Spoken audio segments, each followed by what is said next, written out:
Welcome to DRL, Drone Racing League Level 1 Miami.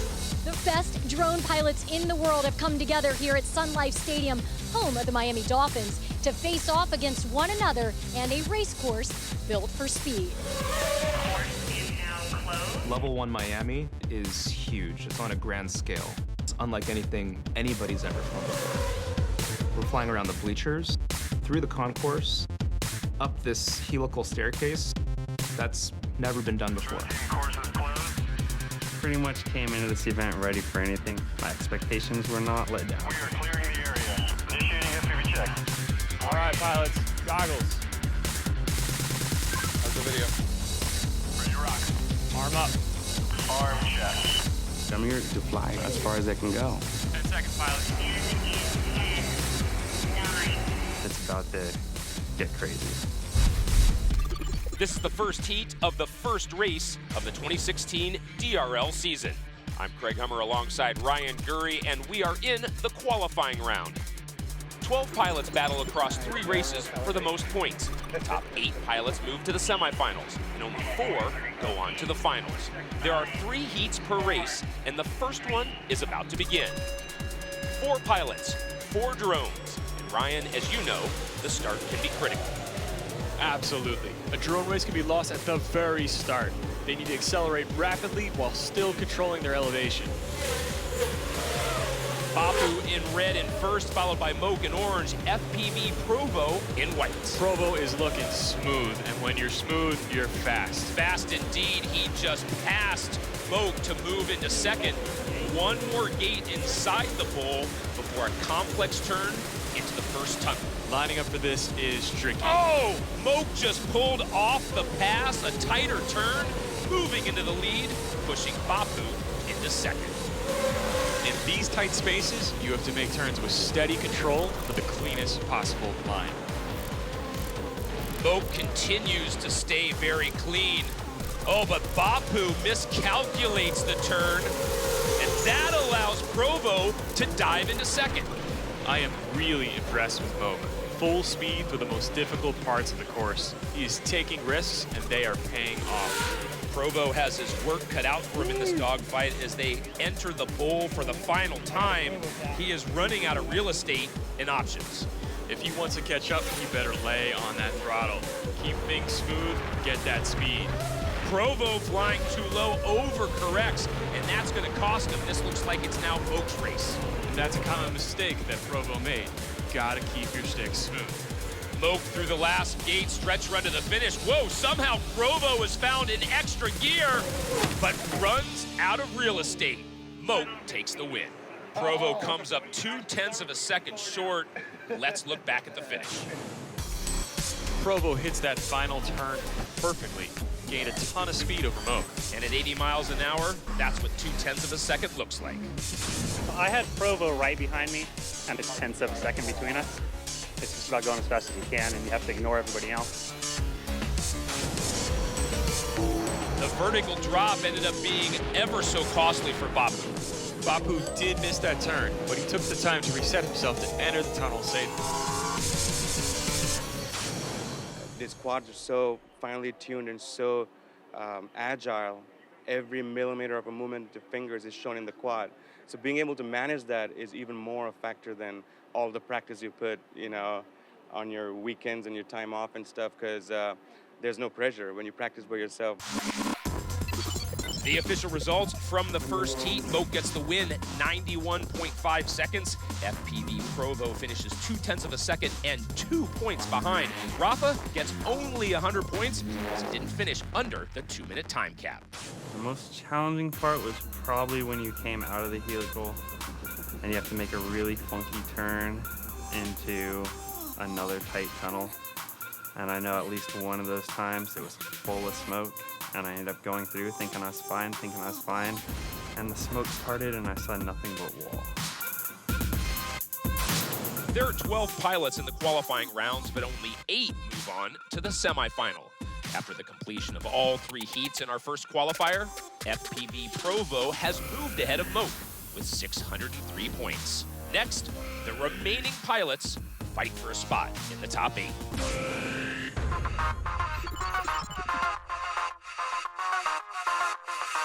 What motivates me as a pilot is pure competition.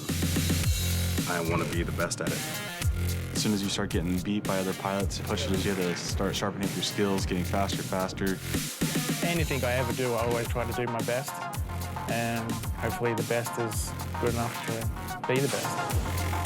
This is the first heat of the second qualifier, a chance for these 4 pilots to make it to the semifinal. A great start by Rec in purple, closely followed by Ferrati, one of the pre-race favorites. Ferrati's a leader in the FPV community, inspiring to many, known for his technical knowledge and clean flying style. Through the second gate, oh boy, crash by Ferrati, unexpected to say the least. Very unlike him. As we take another look, it seemed everything was fine. How do you explain his drifting? He just came in too high. Could be concerned about the drone in front of him and not the gate. This is what it looked like to Hasek. Bam!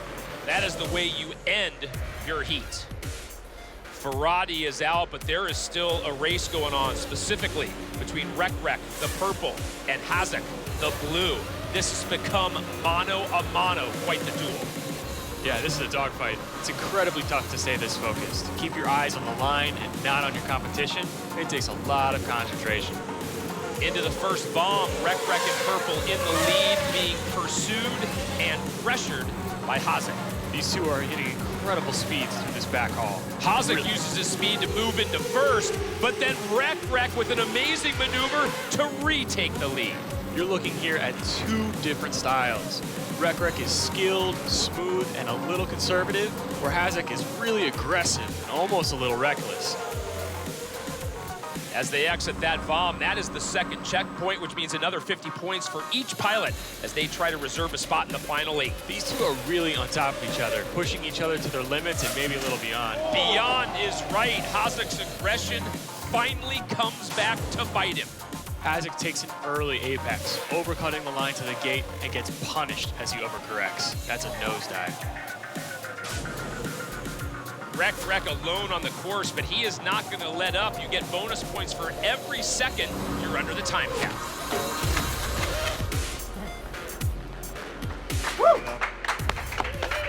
So close, bro. So just diving into that gate, just getting towards that end there, and I'm like, okay, I know 2 are down, and then it's like, you came real tight on that corner, you got just ahead of me. I knew you were on my tail, and then when you got ahead, I was like, ooh, he's got it. Just as he got in front, so I dove to the bottom corner and Right into the crashed chairs. down. Yeah. Darn it. And then I just knew I had to finish. Right. Took it easy. All the points. Yeah. He's getting a little too cocky. Needs to be brought down a notch. What do you think about the level of competition that you just faced? You know, all the pilots here are really fast, and I don't think for a second that it's going to be easy, obviously. I've got my work cut out for me for sure. Ferrati clearly disappointed in his first heat performance. The other pilot, Spastic, ended his first run when he couldn't align with the first tunnel. That was also the first checkpoint, and had he made it through, it would have been worth 50 points.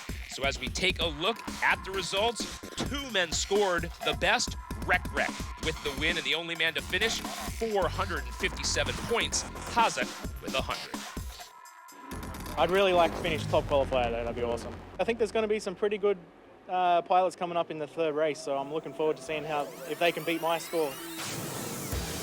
After 2 more heats, the second qualifier is complete. And 3 pilots, Rec, Ferrati, and Hasek, have all moved ahead of FPV Provo, the top pilot from the first qualifier.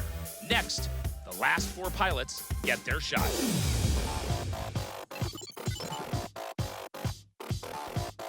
Flying Bear, you have an interesting strategy.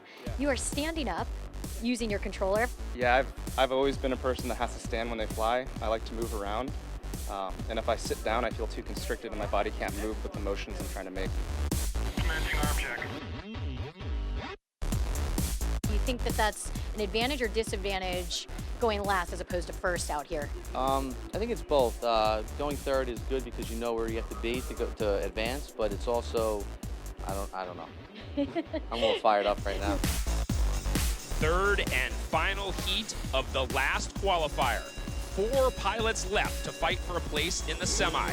Zumas in red, he's got enough points. He knows he is already in. Flying Bear in purple, he needs 100 points and he can clinch that semifinal spot by crossing the second checkpoint. Ooh, little A crashes. She is out with 9 already hitting the lip at the start. Just like that, we are down to 2. Zumas, one of the most dominant pilots we've seen today, handling the course with power and skill. Flying Bear is going to be lucky to keep him in his sights. Don't coronate the king just yet. Flying Bear clawing his way into contention. He even makes the pass. Zumas with a great job right there to regain the lead. Both these pilots working hard on every corner. This is a lot of blows back and forth. Tightest heat we have seen all day, approaching the second checkpoint. Oh, and that's it for Flying Bear, misjudging the exit of the bomb. Flying Bear's disappointment clearly evident. This has become, in essence, a victory lap for Zumas. And this is one of the dilemmas you have as an FPV pilot. How hard do you push? If he stayed back, he would have clinched, but he got caught up and he started to battle, and they may have lost it all. Meanwhile, mission accomplished for Zumas. Oh, yes, relief, relief. Oh, man. You and I were neck and neck in the field. I know, I was like, please, Ken, don't hit me, please. No, I yes, you were, and I was like, oh, I better back off. You passed me, and I passed you, and then, oh.